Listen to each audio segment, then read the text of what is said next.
সকাল সকাল চেস স্টেডিয়ামে হাজারো পিঙ্ক জার্সিধারীরা কেন এসেছেন?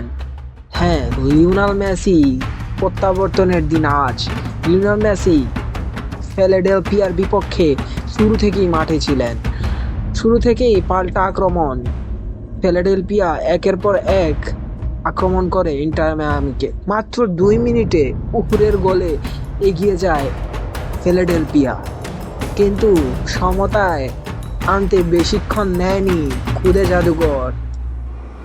ইনজুরি থেকে ফিরে তার যে এটা প্রথম ম্যাচ, মাঠে যে আছেন তার যোগান দিতে 26 মিনিটে পেরোক্কি ঠোকেন লিওনেল মেসি। একে একে সমতা। 30 মিনিটে আরেকটি গোল করেন লিওনেল মেসি।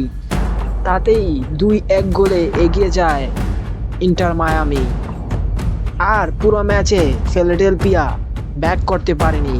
লিওনেল মেসি যে মাঠে আছেন। 3 নম্বর গোলটি করান লুইস সুয়ারেজকে দিয়ে, কিন্তু অফসাইডের কারণে লুইস সুয়ারেজের গোলটি বাতিল হয়। কিন্তু লুইস সুয়ারেজের কষ্টটা বিফলে যাননি। একের পর এক পাস দিতে থাকেন লিওনেল মেসি। ডিবক্সের ভেতর থেকে লুইস সুয়ারেজকে পাস দেন এবং এক শটেই গোল করেন লুইস সুয়ারেজ।